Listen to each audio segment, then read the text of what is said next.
Well, feeling a little bit warmer, particularly across parts of Scotland on Monday. We could see highs of 15, 16 degrees, but feeling chillier again under all that cloud and rain.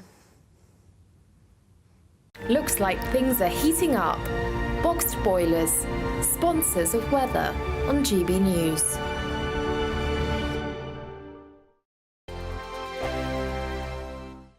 Don't miss your chance to win our biggest prize so far. There's an incredible £10,000 in tax-free cash to spend however you like. Plus, courtesy of Variety Cruises, a bespoke 7-night small boat cruise for two worth £10,000. With flights, meals, excursions and drinks included, your next holiday could be on us. Choose any one of their 2025 Greek adventures and find your home at sea. We'll also send you packing with these luxury travel gifts. For another chance to win a prize worth over £20,000, text prize to 63232. Text costs £2 plus one standard network rate message. Or post your name and number to GB04 PO Box 8690 Derby DE1 9TT. UK only. Entrance must be 18 or over. Lines close at 5 p.m. on the 26th of April. Full terms and privacy notice at gbnews.com/win. Please check the closing time if listening or watching on demand. Good luck. I'm Michelle Dewberry, and I'm not here to tell you what to think. I'd much rather hear what you have to say. So, send in your opinions to gbviews@gbnews.com. Keep them clean, and you never know, I might read them out. With my panel here on Jubes and Co, we debate, we get stuck into the issues of the day on a show where all views are welcome, especially yours. GB News, the People's Channel, Britain's news channel. I'm Christopher Hope. And I'm Gloria Di Piero, bringing you PMQS Live here on GB News. Whenever Parliament is in session on a Wednesday at midday, we'll bring you live coverage of Prime Minister's questions. We'll be asking our viewers and listeners to submit the questions that they would like to put to the Prime Minister, and we'll put that to our panel of top politicians in our Westminster studio. That's PMQS Live here on GB News, Britain's election channel. Are the newspapers getting you down? My wife didn't divorce me that month. Struggling to separate the wheat from the chaff? I know that it's a bit of a circus at the best of times. Well, don't worry. Headliners has got you covered. We'll take the burden of reading the day's news, and if we get depressed, who cares? It's an occupational hazard, frankly. That's Headliners on GB News from 11 p.m. till midnight, and the following morning, 5 till 6 a.m. on GB News, the comedy channel. Nah, just kidding. Britain's news channel. Every Saturday, 10 till 12, we'll bring you all of the news that you need to know. We'll also remind you that there is so much to smile about. It's my favourite time of the week. I get to relax, enjoy some light-hearted stories, and let Ellie teach me about fashion too. That's Saturday Morning Live, every Saturday, 10 till 12. Only on GB News, Britain's news channel. I'm Christopher Hope. This is GB News, Britain's election channel.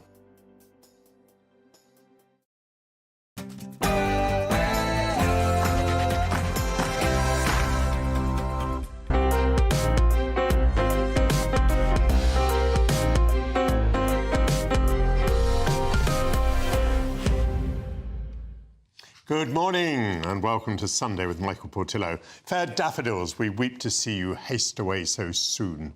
But as the spring continues, there will be no wilting in this studio. My political panel will be robust in discussing what freedom means. The House of Commons has voted to ban smoking, and a prohibition on smacking children is being considered by politicians. What should be the limits to the nanny state? Local authorities in Brussels sprouted authoritarian powers last week as police there mounted barricades to prevent Nigel Farage and others from entering a conference of conservative-minded politicians. One of the organisers of the event, Professor Frank Furedi, will be joining me to share his experience. We'll turn from the possible ruins of liberty to the ancient site of Pompeii, where remarkable artworks have been uncovered during a new excavation. The frescoes are amongst the finest yet to be found.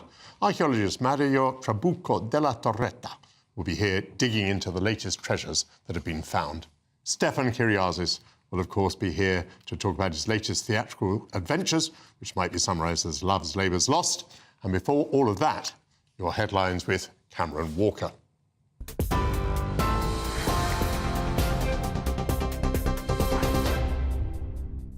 Thanks, Michael. Good morning. It's 1 minute past 11. I'm Cameron Walker in the GB newsroom. The Metropolitan Police Commissioner is facing calls to quit over the force's handling of pro-Palestinian protests. Former Home Secretary Suella Braverman has accused Sir Mark Rowley of having emboldened anti-Semites. Writing in the Sunday Telegraph, she says thugs are being allowed to intimidate and harass, claiming they're being waved on by the police. The campaign against anti-Semitism is also calling for Sir Mark to resign or be sacked after its chief executive, Gideon Falter, was described as openly Jewish by an officer. Cabinet Minister Claire Coutinho says the government is addressing the incident. The Home Secretary has made clear that what happened was unacceptable. I understand there's going to be a meeting in the coming days. I don't know what conversation is going to take place there. I think we should see how that conversation goes. But ultimately, what's really important is that people in the Jewish community feel safe. They know that we're on their side, and that what we want to see is equal policing in this country, and also to make sure that they can go about their normal lives. That's what I want to see. A decision by the US to approve £49 billion in aid for Ukraine has been welcomed by the UK, with the Foreign Secretary describing it as a vital step forward. After months of wrangling, American politicians ended a deadlock, agreeing to provide a package which will also help replenish weapons and munitions. President Zelensky says the move will keep the war from expanding and will save thousands of lives. The victims of last weekend's knife attack in Sydney have been remembered at a candlelight vigil on Bondi Beach.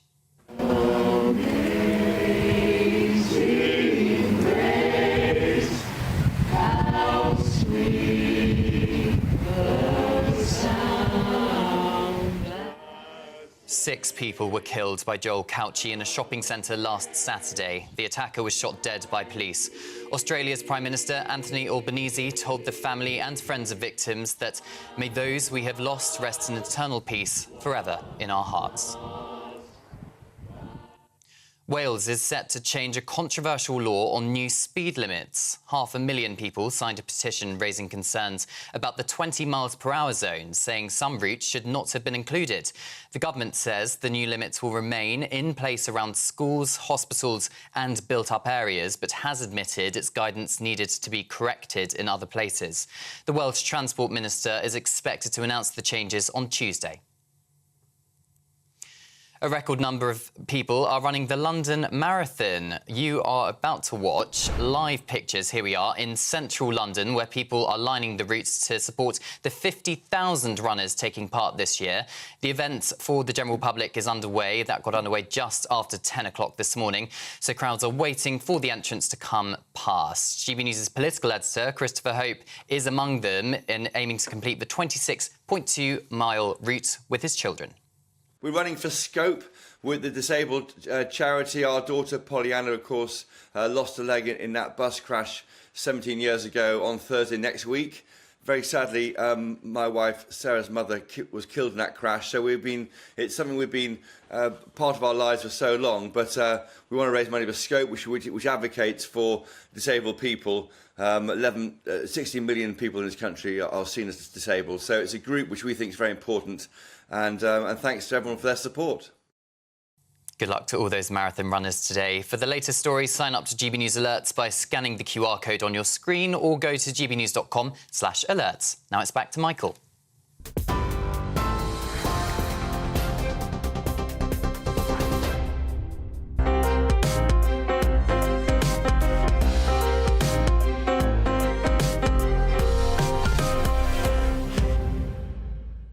Thank you very much, Cameron Walker. The House of Commons voted on Tuesday by 383 to just 67 to advance the tobacco and vapes bill that would make it illegal for anyone born in 2009 or beyond to buy tobacco products.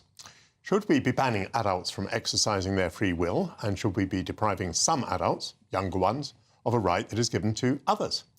Last week, paediatricians called on the Prime Minister Rishi Sunak to strengthen the laws on smacking children, so as to remove grey areas that give parents a defence for physical punishment. Are our individual freedoms at risk of being curtailed by too much interference from a nanny state? After numerous examples of no platforming in British universities, politicians of the right were prevented from entering their conference in Brussels. To consider questions related to liberty, I have with me the political editor at the Daily Express, Sam Lister, chief political correspondent at the Times, Aubrey Allegretti, and historian and author, Dr. Tessa Dunlop. Welcome to you all. Welcome back. Hello. Sam, you and I have not been on this show for a while. Tell me, are you exercised by the idea of tobacco purchase being banned for adults? I feel quite conflicted about this. I think ultimately I come at this from a point of view of we ought to stop infantilising adults. And actually, once you've reached the age of 18, you are free to serve in the army, to get married, to pay taxes, all these things. But you will no longer be able to choose to smoke. Now, obviously, most people think that smoking is bad. That is not a good thing to encourage people to smoke. But as adults, we have the right to choose to do things in our lives that are not good for us. For example, drinking far too much wine on a Friday night. Or, you know, even playing rugby, which can actually obviously cause all kinds of injuries that sitting at home wouldn't do. So we have these rights, and as an adult, you should have these rights. And I am deeply concerned about having two classes of adults, those who can choose to live their lives in a less than healthy way and those who can't. But that said, I think this was done with the best of intentions, and I think in a few years' time we will look back and wonder what all the fuss was about. A bit like we did with the 2007 smoking ban, which I was, you know, as a bit of a libertarian, I was fundamentally opposed to, but within 6 months, everybody just thought it was a great thing, and everybody, even those who were fundamentally opposed to it, stopped caring about it. And I think that's what will happen with this. The smoking in public places ban had been trialled in many places around the world. I mean, Britain was to some extent playing catch-up. In this case, that is not what's happening at all. We're out in the lead. Only Jacinda Ardern in New Zealand had introduced such a law, and it was then repealed by the Conservatives when they got back into office. So actually, we are presently in a unique position. Does that not disturb you? I mean, there's nothing wrong with being the first ones to do something, and we can be the trailblazers. And obviously, for Rishi Sunak, this is an issue of legacy, isn't it? I mean, clearly, this will be something he can look back on in years to come and say, I did this, I improved the health of the nation. But I always come back to the point of adults should be free to choose lives that they live as they wish, whether that is healthy or unhealthy, whether that is, you know, kind of abiding to this moral code we're all supposed to live by now, or whether you want to be a bit more loose in your life, for example. I mean, I think it's a slippery slope, isn't it, once we start imposing these different systems on adults? Well, I think so, but I'm a deconflicted libertarian. You're the one who's conflicted. Do we have a deconflicted libertarian on the panel? Tessa? The liberty of the Englishman, who can still smack his child, but of course in Scotland, north of the border, you can't. There are all sorts of contradictions when it comes to liberty, picking up particularly on the smoking issue. I mean, there's a lot of evidence to suggest that we run towards risk when we're young in a way that we don't when we're old, and that the unique cocktail of drugs in smoking means that we are then hooked for life. Lifelong smokers tend to start between the ages of 10 and 20. So obviously we want to protect them. My big issue with this bill wasn't actually about infringement of liberty. It was shoddy. It was done in a rush, like most bills passed in an election year. You're right, it was all about Rishi Sunak's legacy. My daughter was born in 2008, so she can smoke, but those the year before her, in 10 years, 20 years' time, are going to have to ask her to buy their cigarettes. I mean, it doesn't make sense. The idea that it will be the small trader in his corner shop who's going to have to police this, again, it's a bit like passing the buck. So you're adding the charge of impracticality? Yeah, I think it's a poorly thought-through bill. I'm not against... Sam thinks we're going to take it for granted in a few years' time. I just wonder how that can be, because there's no proposal to ban smoking. It's only the sale of tobacco products. Yeah.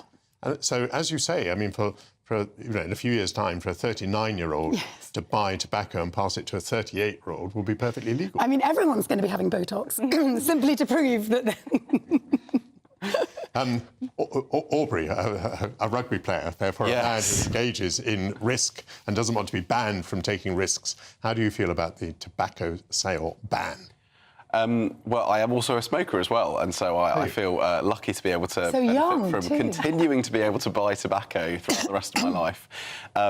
I will sort of reserve judgment on who I might buy it for, but I think I was surprised at the diminished scale of the Conservative rebellion here. I mean, obviously, you had nearly as many Conservative MPs abstaining or voting against as voted for the smoking ban. But when you hear the complaints of so many of these Conservative MPs, they privately say the Conservative Party doesn't feel Conservative anymore, that Rishi Sunak is engaged in kind of banning things that they think shouldn't be looked at, and they think he's just sort of looking at all the wrong sort of issues. issues and areas. And so if there is to be, you know, a Conservative leadership contest probably after the next election, only Kevin Badenoch really stands, you know, to be able to stand up to people and say, I voted against this, I stood up against the government. I mean, it's no secret that I am, by background, a Conservative. And I think of all the things that have made me doubt whether I want to vote Conservative again next time, it has been this. And partly for some of the reasons that Tessa gave, that, you know, the way that it was produced out of a hat, the way that it appeared to imitate Jacinda Ardern, of all people on the globe, the way that it appears to be completely impractical and thoroughly unconservative. But you were surprised by the lack of Conservative reaction. I think I probably was too. And I just wonder then, in the new Parliament, you know, I have this theory that when the Conservatives are struck down at the next election, that many of the members who will be returned will be in seats that face Liberal Democrats. They'll therefore tend to be more middle of the road. And therefore the Conservative Party after the election may be even more relaxed about this than it is right now. I think that's probably true, yes. And I mean, again, if you compare it to the 2006 vote, where you had a greater sort of cabinet, I mean, you could call it a rebellion, but even the Deputy Prime Minister voting against it. In this instance, we had a single cabinet minister do so, others abstaining. So it felt jarring to hear so many people complain about the state of the Conservative Party and yet not stand and vote in the way that you would expect them to.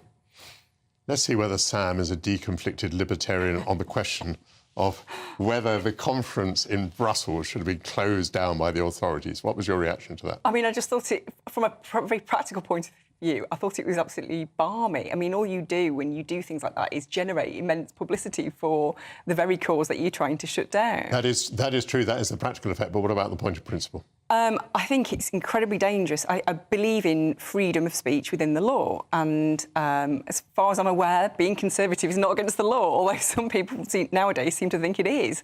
And I think it's, you know, it's a sad reflection, isn't it, on the state of the world when people choose to shut down debate rather than trying to win debate. We've seen this a lot recently with the trans debate, for example, extremist factions in that, trying to make the debate so difficult and so aggressive that people were afraid to put their head above the parapet.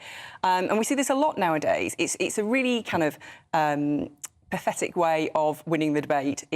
To shut down the debate because you cannot win is a pretty poor way to win. Tessa, was it pathetic?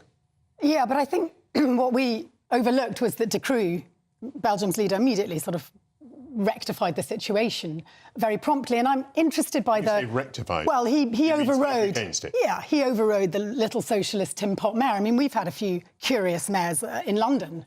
We go from Boris Johnson to Ken Livingstone. I mean, mayors throw up unusual results. That's one of the reasons why we embrace them, for their characterful attitude towards local governance.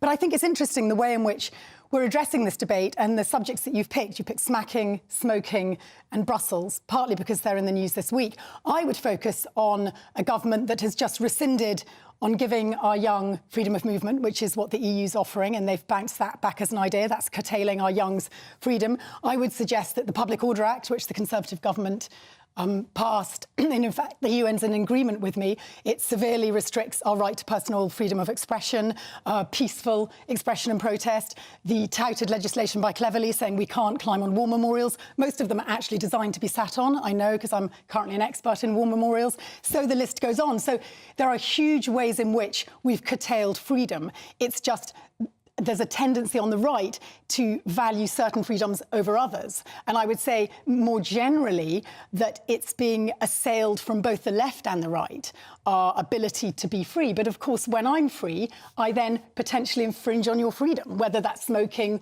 or protesting. I think you broaden the point out quite nicely. I could argue with various parts of that, but I'd like to move on and maybe get Aubrey to open up the next subject, which wasn't really advertised in my preamble.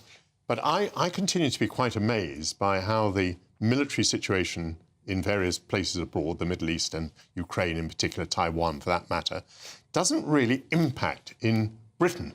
And we tend to say of the Americans, who have just gone through this great vote in the House of Representatives, that they allow their foreign policy, their commitment to Ukraine, to be affected by domestic politics. How very shocking.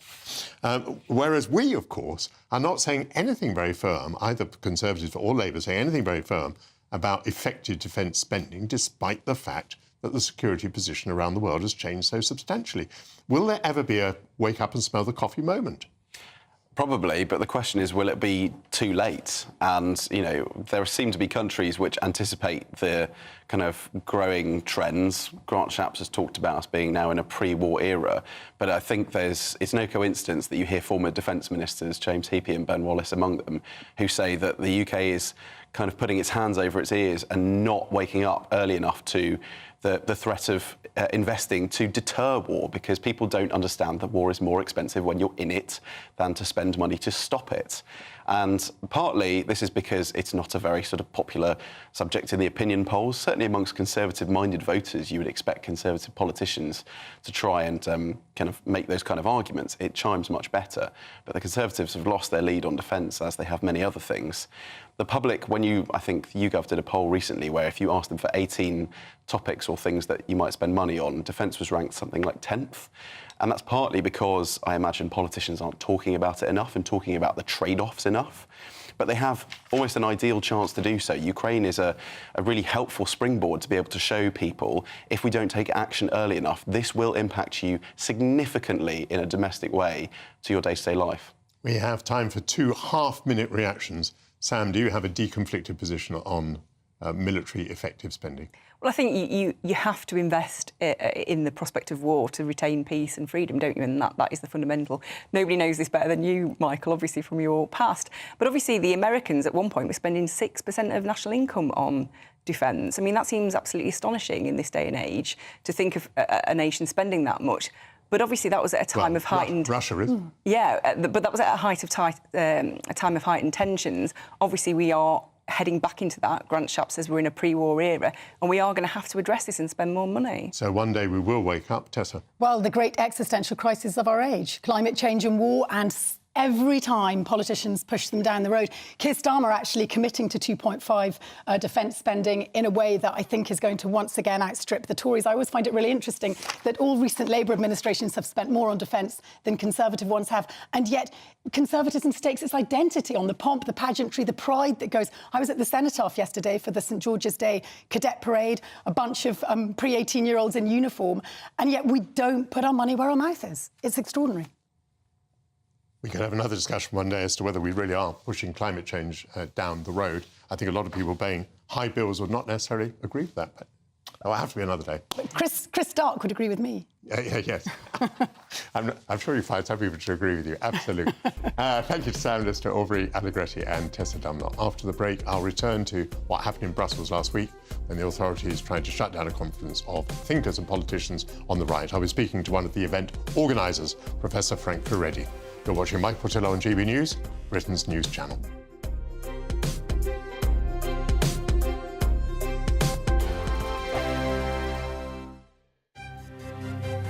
GB News Breakfast, every day from 6 a.m. Cheryl Baker. Good morning, Cheryl. Good morning. When you think back to 1981, I mean, obviously, the Abba victory then wasn't all that long ago, 9 years earlier. Do you think they had a huge influence then on the sort of direction that Eurovision was taking? Yeah, they did. They changed it completely. Because up to then, it had all been very staid and a bit posh, long frock, sticky bow ties, you know. And then they came along and they blew it out of the water. They looked so different. And they modernised it, and I think, yeah, it made a big change. Made a big change after that. And we were watching your performance on Eurovision a little bit earlier on of making your mind up. I mean, you had so much fun, didn't you, up on that stage? Were you, in some part, inspired by Abba? Yes, I would say so. Abba was 74. I turned professional in 75 and did my first song for Europe, which was, you know, when they choose the British song to go forward. I did my first one in February 1976. So, yeah, it was only months after Abba's performance that I started my own Eurovision journey. Yeah, they just changed the face of it. They changed the face of Eurovision. And if you look at what Eurovision is now, I think that all started with Abba's performance. It made people think this is much more than just a song contest. It's all about the look. I mean, the clothes, they looked fantastic. And even the composer, or not the composer, what's he called? The conductor. He was dressed as Napoleon. It made it fun. Fantastic song, obviously, brilliant singing, but the whole look of it just changed the way that Eurovision is, and to this day. Every Sunday from 11, join Michael Portillo. There will be topical discussion, looking at the week before and the week to come. So kick back and relax at 11 a.m. on Sundays on GB News with me, Michael Portillo. GB News, the People's Channel, Britain's news channel. In the GB Newsroom, we bring you the news as it happens. With our team of dedicated journalists across the UK, GB News brings you accurate reporting of the day's topical agenda. When the news breaks, wherever and whenever it's happening, we'll be there. This is GB News, the People's Channel, Britain's news channel. I'm Andrew Doyle. Join me at 7 o'clock every Sunday night for Free Speech Nation, the show where I tackle the week's biggest stories in politics and current affairs with the help of my two comedian panellists and a variety of special guests. Free Speech Nation, Sunday nights from 7 on GB News, the People's Channel, Britain's news channel.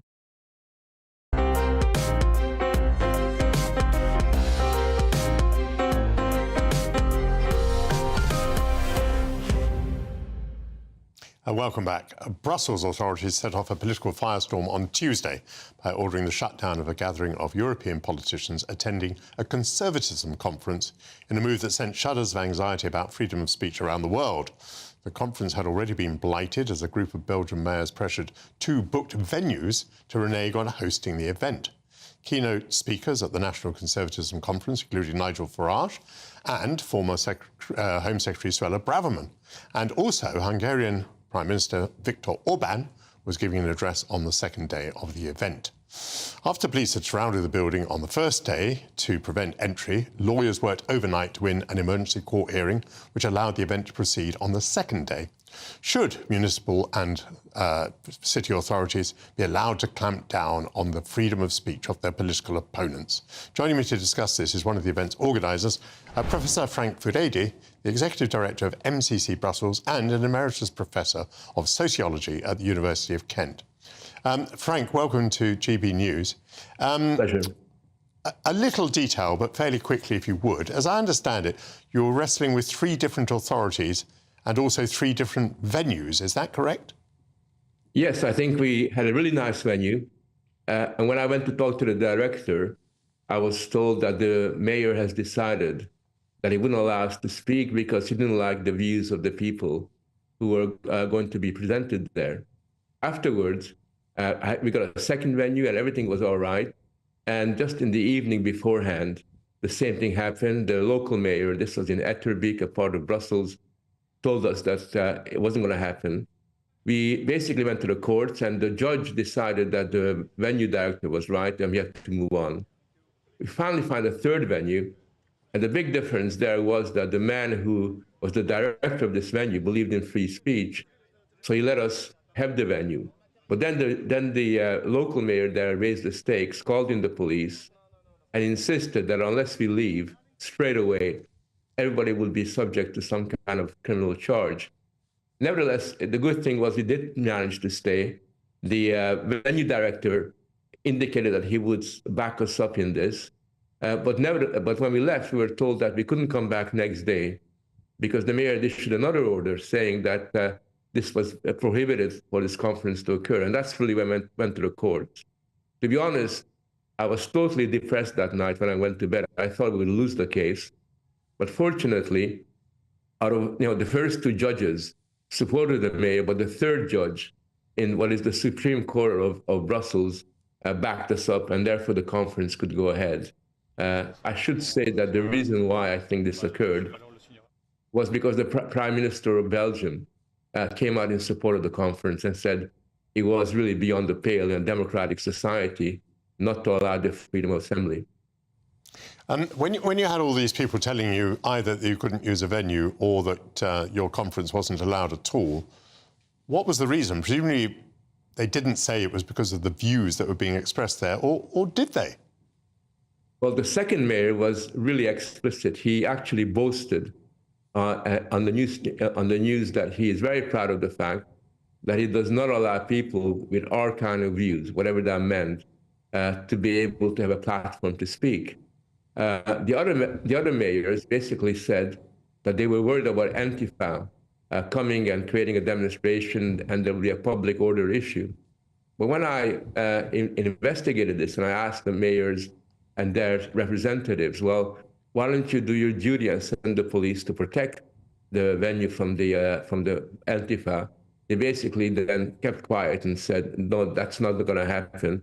And they more or less indicated that they too were against the politics of the conference. In the end, even the mayor of Brussels was honest enough to acknowledge to his people that the reason why he was so determined to prevent us from having a meeting was because of the political outlook that we had that challenged the views of the socialist mayor.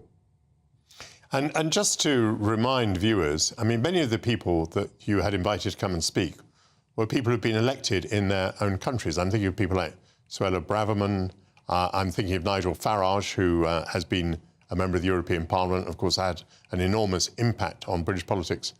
And Viktor Orban, who has been elected and re-elected. Many people may not care for the Prime Minister of Hungary, but he's certainly an elected person. And in addition, we had about 15 to 16 members of the European Parliament who were also elected, and they really live in Brussels.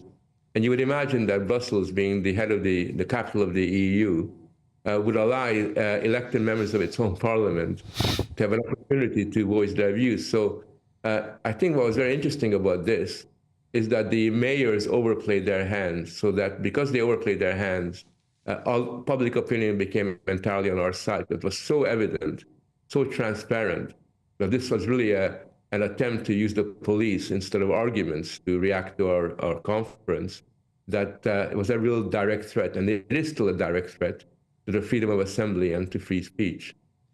Yes, I wanted to ask you about what you think are the consequences of all of this. I mean, you've now made the point that they may have overplayed their hand. Does that mean at the end of this that it's less likely that events like this will be banned? Or on the other hand, do you think that municipal leaders will spy some sort of precedent here? Because they can do their posturing, they can display their own political, goods for the public to see. So how do you think it leaves it? Is it more likely or less likely that there'll be future bans? I'm fairly sure that this was, in a sense, the first of a series of bans that are going to occur. I think this was a trial run. What I'm really worried about is that if the future of democracy and free speech depends on the ruling of one judge, and you have to remember that 3 other judges ruled against us, then democracy is in big trouble. And what I'm really worried about as well is that there seems to be a climate of opinion, a polarized sentiment, where the local newspapers are saying it's such a shame that the mayors scored an own goal. And when you examine the word own goal, what they really mean by that is that only if they had been more subtle in the way that they behaved. They're not critical of what he's done, what these mayors have done. They're merely critical of the manner in which they carried out their action. And what worries me absolutely is that a strong body of political opinion amongst established politicians believes that it is okay to cancel conferences and to crush the people's opinions and prevent the freedom of assembly. The democracy actually depends on these foundational values. Professor Frank Furedi, thank you very much indeed for speaking to us today. Coming up, we'll be uncovering some breathtaking new paintings that have been found in the ancient ruins at Pompeii. Archaeologist Mario Trabucco della Torretta will be disinterring more details. You're watching Michael Portillo on GB News, Britain's news channel. Martin Daubney, weekdays from 3 p.m. Mark White was saying there, Sue, that he thinks it's getting worse, and you were nodding along to that. You've seen this over decades. Situation, it's sprawling along the coast, more people, yes. And the danger is ramping up. Definitely, because the numbers and the money it's run like a military operation. I mean, I've been told that by the National Crime Agency, and I don't need to be told it by them to know it. It is meticulous because there's so much money involved. So they're marshalling migrants here, the gangs, they're controlling the gangs, and there will be a kingpin.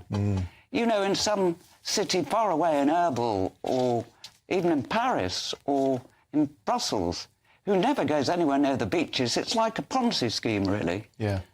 With that in mind, there's such vested interest, such money, such demand, a never-ending string of demand of people who want to come here. People are already on their way, remember? Yeah. If we stop them now, they're already leaving. There's people leaving the Sudan now are going to reach the only place they want to get to, the French beaches, to get to the UK. They'll arrive in 2.5 years' time. And so, you see, they're on their way. If it's that organised, that lucrative, that desirable, how on earth do we ever break that chain? It sounds incredibly harsh, but I'm sure, I think if the EU change politically in the June elections, which I think it probably will, yes, I think they will put up, as the Greeks have done, holding camps all over Europe, the coasts of Europe, where people are assessed, just to see who is coming in, which would be a plus, as the Greeks have done, because we have no idea who is coming in. We're GB News, and we come from a proud tradition of British journalism. That's why I'm so excited to be here. It's something so new. The first news channel to be launched in Britain in over 30 years. Launched to represent the views of the British people. To go where other broadcasters refuse to go. How did you find out about the story in the first place? Launched with one aim. To be the fearless champion of Britain. It's an absolutely fantastic atmosphere here. This is GB News. GB News, Britain's news channel. Good afternoon, Britain. Good afternoon, Britain. Weekdays from midday, we bring you the most compelling stories from across the United Kingdom. And why it matters to you. From your doorstep to our inbox. That's right, we want to hear from you. Good afternoon, Britain. Only on GB News, the People's Channel, Britain's news channel. I'm Nana Acquia. This is GB News, Britain's news channel.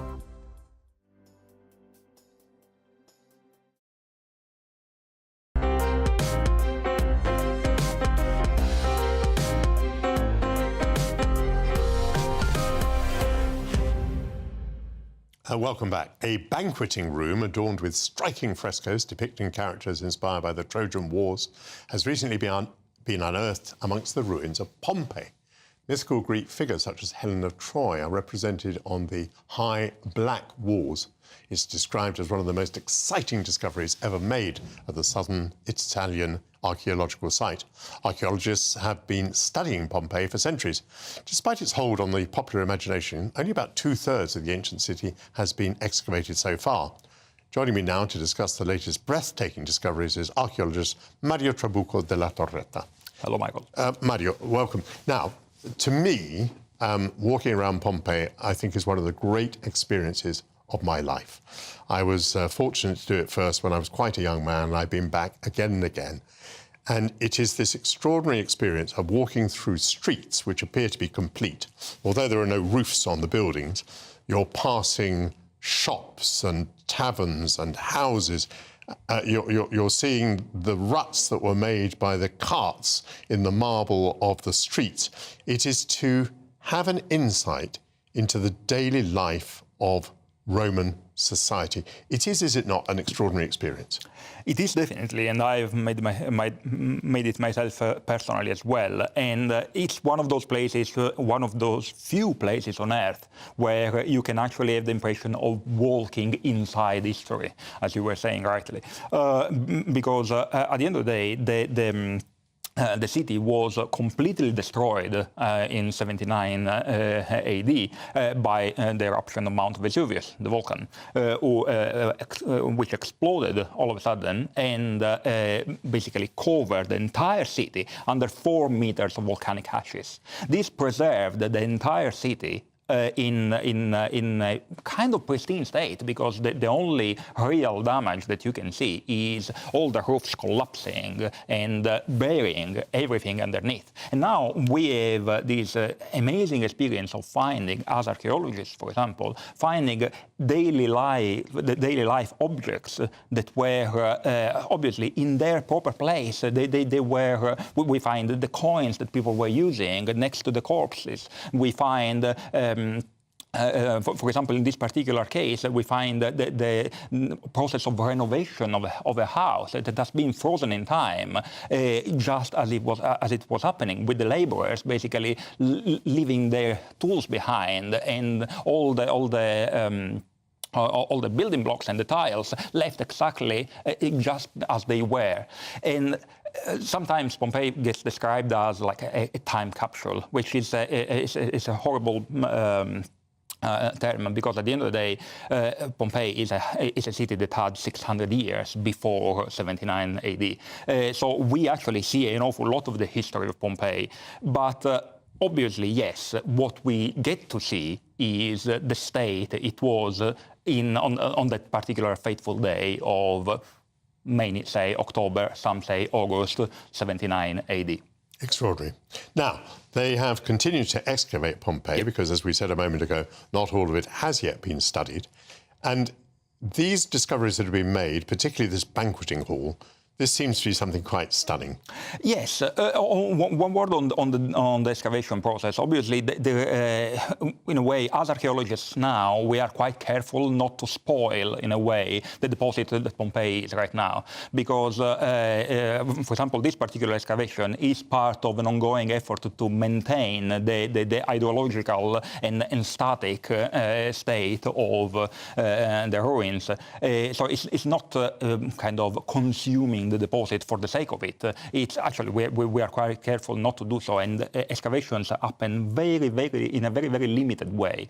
Once they happen, though, for whatever reason, like in this case, it's a massive effort in terms of technology, because we go with all possible technology that we have available at our to us right now. There's archaeologists that go there, the paleobotanists that go there. So we analyze every single bit that is coming up from the ashes right now.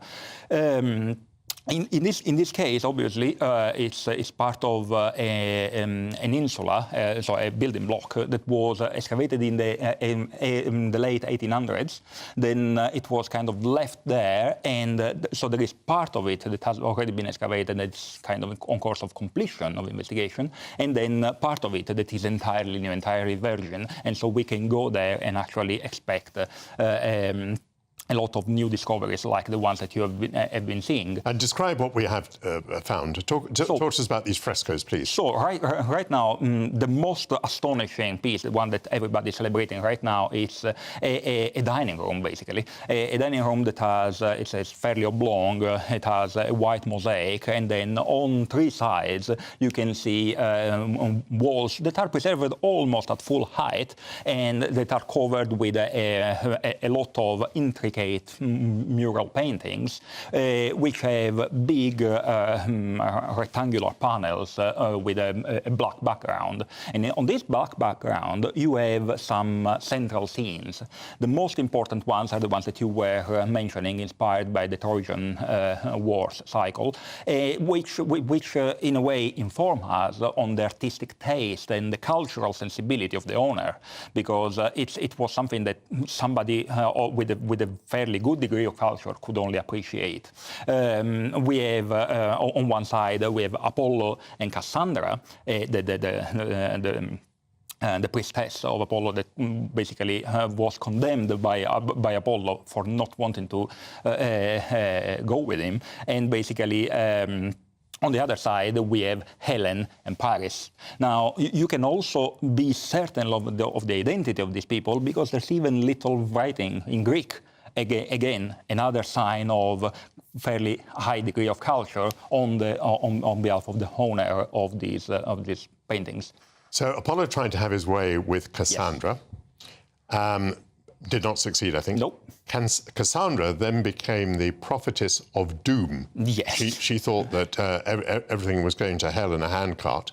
And it was Paris's abduction of Helen that was the cause of the Trojan Wars. Yes. So in these frescoes, we're seeing the absolutely vital building blocks of the Trojan War history, Precisely. or I suppose one should say mythology. Yes. And this was clearly very important to Romans. Absolutely. There is obviously Romans are very reliant on Greek culture for their own cultural build-up. There is the famous say, Graecia capta, ferum victorem cepit. So Greece, once conquered Rome itself culturally.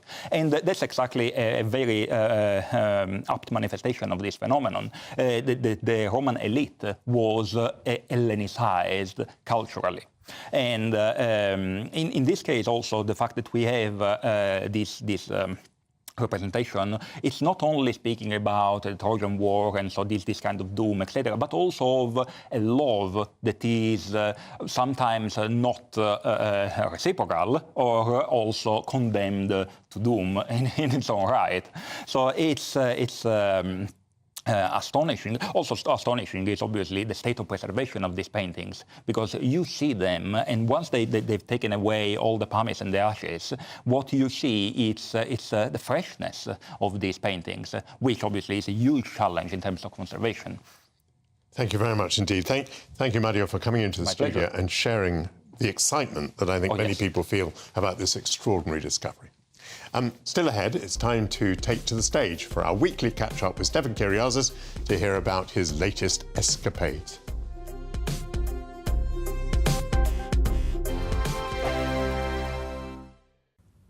Good morning, welcome to your latest GB News weather from the Met Office. So it's another dry start for many of us this morning with plenty of sunshine around. However, cloudier conditions out towards Scotland due to this weak weather front that's going to be sinking its way southwards through the rest of today. High pressure is still in charge though, so that will be bringing us those sunnier skies, particularly across much of England, Wales and Northern Ireland through today, probably seeing the best of the sunshine.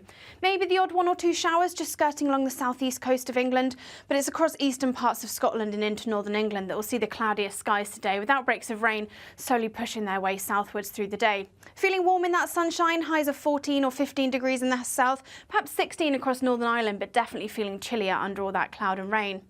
Through the rest of Sunday, that cloud continues to sink its way southwards across much of the UK overnight and into the early hours of Monday morning. Southern and eastern parts of England perhaps holding on to some of those clearest skies for the longest time into the early hours of the morning. So turning quite chilly here, we could see some frost with temperatures in the low single figures, but generally staying not quite as cold elsewhere. Temperatures in the high single figures quite widely.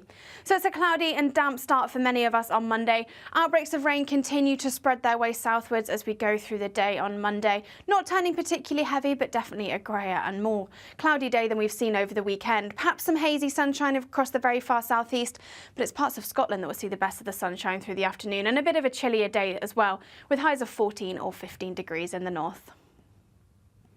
Join me, Camilla Tominey, every Sunday at 9:30 when I'll be interviewing the key players in British politics and taking them to task. This report basically says that he's not fit to stand trial. With an upcoming election looming over Westminster, now is the time for clear, honest answers. I agree. And that's precisely what I'll get. Is he indecisive?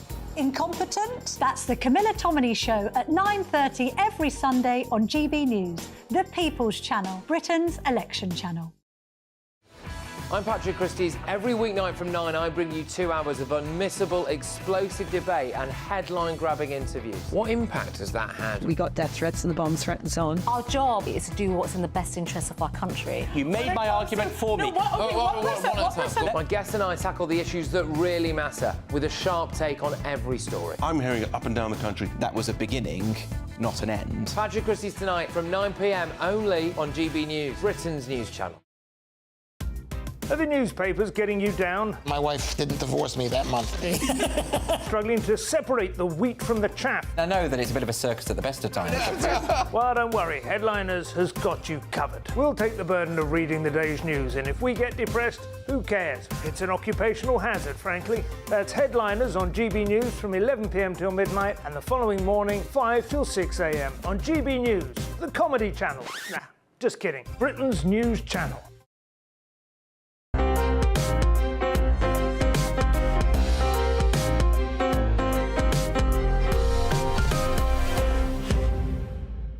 Welcome back. Another busy week for theatregoers, and Stefan Kyriazis, as always, is one of those.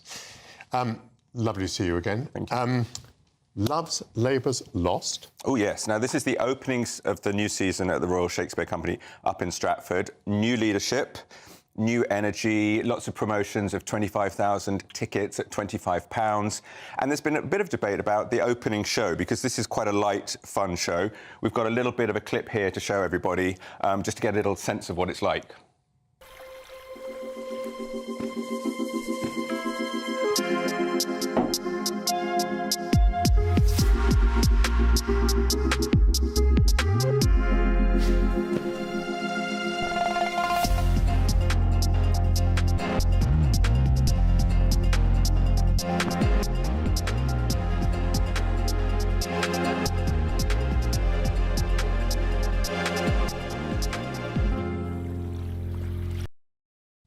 So you can see from that it's set beachside and poolside. Yes. And essentially the plot is that four men think they're going to give up amorous relations, which is fine until they meet four women, and then they change their minds again. Is that broadly it? That's absolutely it. We've been updated to a Pacific island, and it's four tech bros, and then some glamorous women that come in on a yacht. And yes, it's a super fun. It's almost like a little bit of the trial run for Much Ado About Nothing. So there's lots of costumes, disguises. At one stage, they're all dressed as medieval knights, singing a Backstreet Boys song. Luke Thompson, that you saw there as Byron, is a big star at the moment in Bridgerton. I will never forget him, Up a Palm Tree. It's joyous, it's fun, it's a light comedy, and I think there's a little bit of a message here that theatre is fun. Come in, enjoy. It doesn't always have to be. They've got some heavier works coming up. This whole season's got an array of things, including ballet as well. There's the theatre outside for children where they can watch abridged versions. But this production is just very light, doesn't go too much into the psychology of it. The women have a lot of agency. The men are basically buffoons, which Shakespeare often quite liked and should be remembered. But the main thing was you just thoroughly enjoy yourself. It's a beautiful theatre. And this gives me hope, because there's a lot around that's not so enjoyable. But this one, everybody is excellent in it. It clips along. It gets a little bit panto at times. One of the secondary characters is a bit Faulty Towers.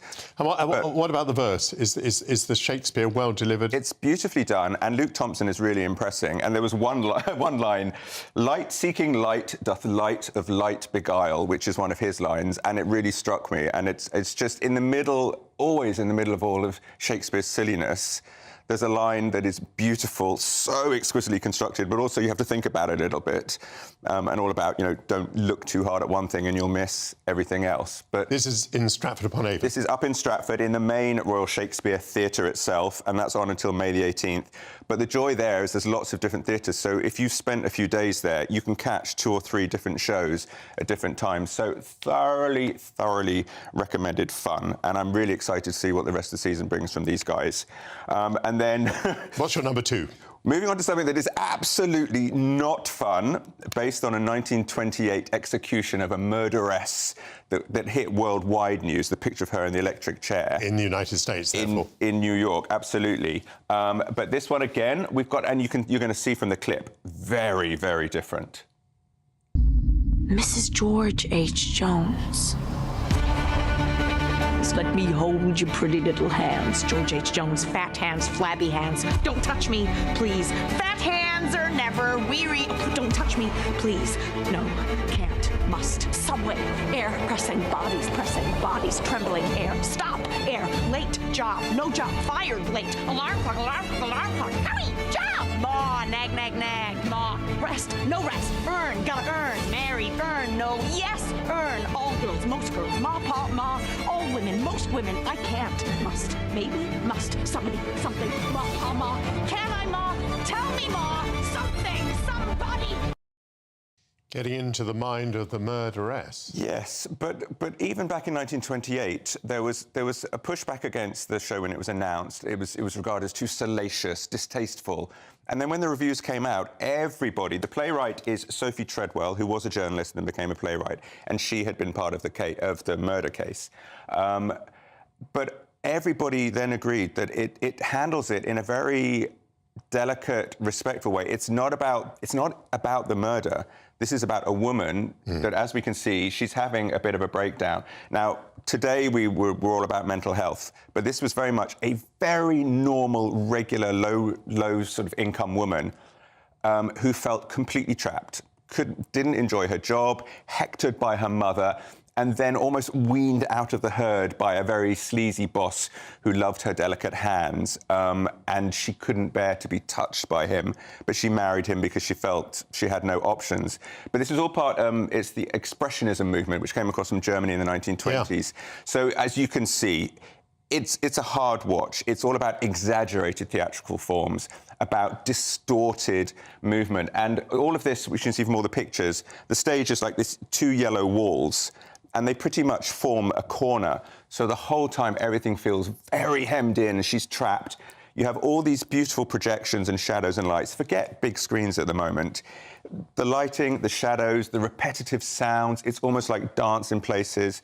Extraordinary lead performance. I can't say I enjoyed it, but I am so glad I saw it, and I'm excited by it. And you do recommend it? I absolutely recommend it. It's just something. You won't forget it. It's absolutely thrilling. Where? This one's on at the Old Vic until June the 1st. OK. So, thrilling stuff. So for a thrilling evening that you probably won't enjoy. That's a bit harsh, but it's a different sort of thing. It's a different sort of enjoyment, yes, but a suffering sort of enjoyment. I'm thoroughly glad I saw it. I'm really glad I saw it. And finally? And finally, with a sinking feeling, we're going to take a little journey onto the River Thames, and we've got a little clip of that one as well.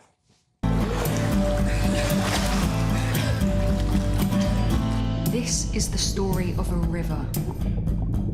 A story of death and resurrection. It's a story about London, about money,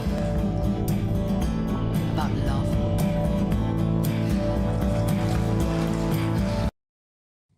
Charles Dickens and the River Thames, how can you go wrong? Our Mutual Friend, songs by PJ Harvey, who's a highly respected indie artist, and the direction by Ben Power, who also did the lyrics. He adapted the Lehman trilogy, hugely promising. I have an instinct on these things sometimes. I walked in, I saw plastic sheeting at the back of the stage, some chairs scattered around, and a drum kit and a piano, and my spirits did start sinking. And early on, we're on the river. Gaffer Hexam is pulling bodies out of the river to loot them and then sell them on.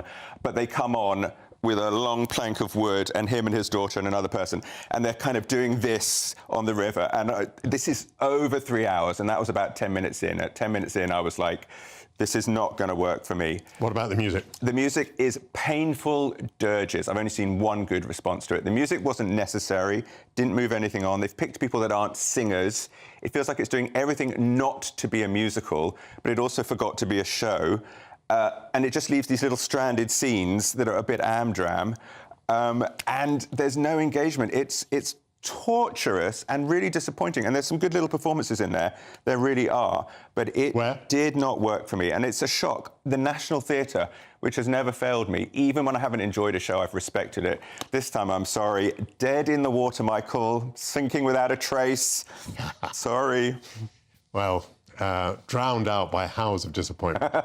Stefan Kyriazis, thank you so much. You're watching Michael Portillo on GB News, Britain's news channel. That concludes the first hour of the programme. Don't go away. I'll be back after the break. We'll be discussing whether you should be able to buy exclusivity. There was uproar earlier this week when it came to light that tourists can enjoy the wonders of the world, such as the Acropolis, all for themselves for a high price. And we'll be marking Byron's bicentenary. And I'll be speaking to a princess about an auction next week. Don't go away. See you then.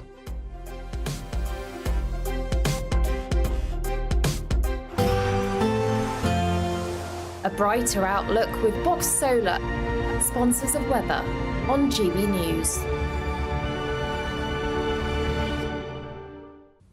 Good morning, welcome to your latest GB News weather from the Met Office. So it's another dry start for many of us this morning with plenty of sunshine around. However, cloudier conditions out towards Scotland due to this weak weather front that's going to be sinking its way southwards through the rest of today. High pressure is still in charge though, so that will be bringing us those sunnier skies, particularly across much of England, Wales and Northern Ireland through today, probably seeing the best of the sunshine. Maybe the odd 1 or 2 showers just skirting along the southeast coast of England, but it's across eastern parts of Scotland and into northern England that we'll see the cloudiest clear skies today, with outbreaks of rain slowly pushing their way southwards through the day. Feeling warm in that sunshine, highs of 14 or 15 degrees in the south, perhaps 16 across Northern Ireland, but definitely feeling chillier under all that cloud and rain. Through the rest of Sunday, that cloud continues to sink its way southwards across much of the UK overnight and into the early hours of Monday morning. Southern and eastern parts of England perhaps holding on to some of those clearest skies for the longest time into the early hours of the morning. So turning quite chilly here. We could see some frost with temperatures in the low single figures, but generally staying not quite as cold elsewhere. Temperatures in the high single figures quite widely. So it's a cloudy and damp start for many of us on Monday. Outbreaks of rain continue to spread their way southwards as we go through the day on Monday. Not turning particularly heavy, but definitely a greyer and more cloudy day than we've seen over the weekend. Perhaps some hazy sunshine across the very far southeast, but it's parts of Scotland that will see the best of the sunshine through the afternoon, and a bit of a chillier day as well, with highs of 14 or 15 degrees in the north. That warm feeling inside from Boxt Boilers, sponsors of weather on GB News.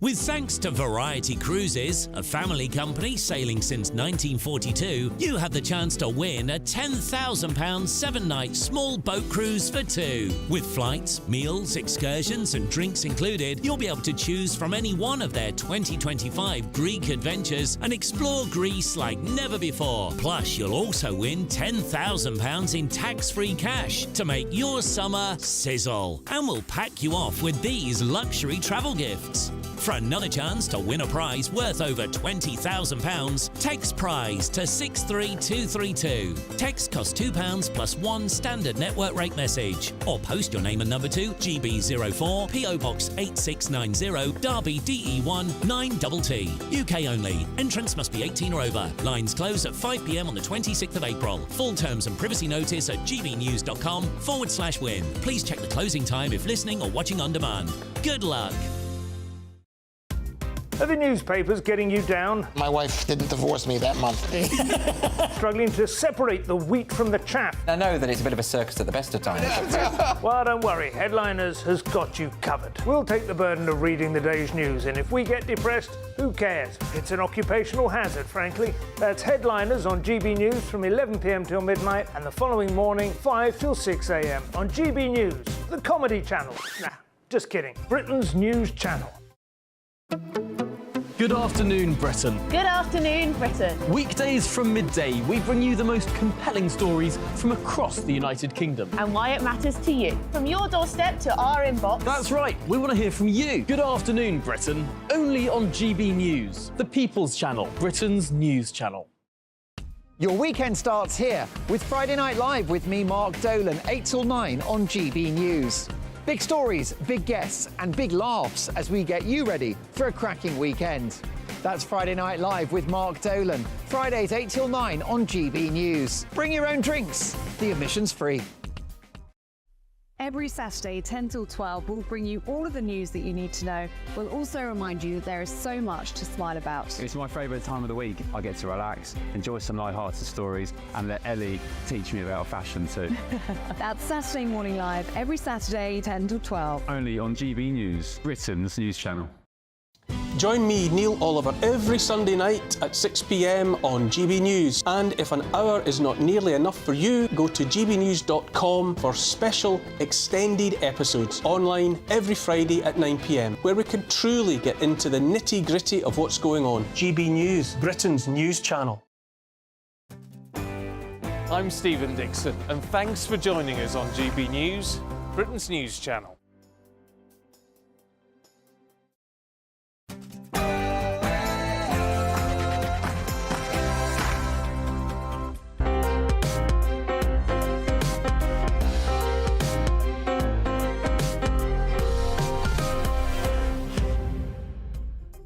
Good afternoon and welcome to the second hour of Sunday with Michael Portillo on GB News.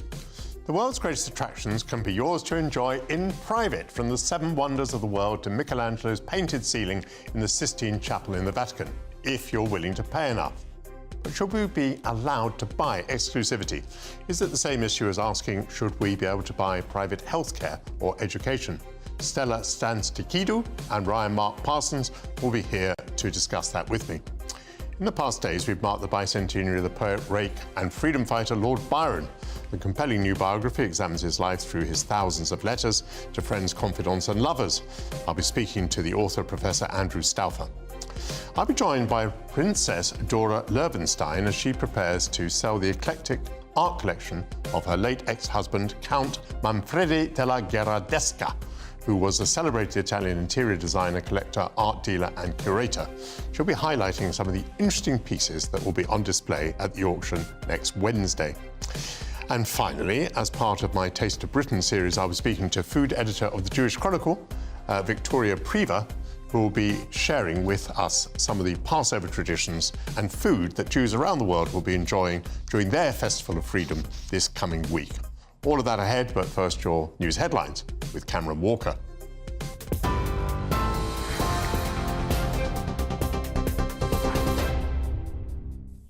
Thanks, Michael. It's 1 minute past 12. I'm Cameron Walker here in the GB newsroom. The Metropolitan Police Commissioner is facing calls to quit over the force's handling of pro-Palestinian protests. Former Home Secretary Suella Braverman has accused Sir Mark Rowley of having emboldened anti-Semites.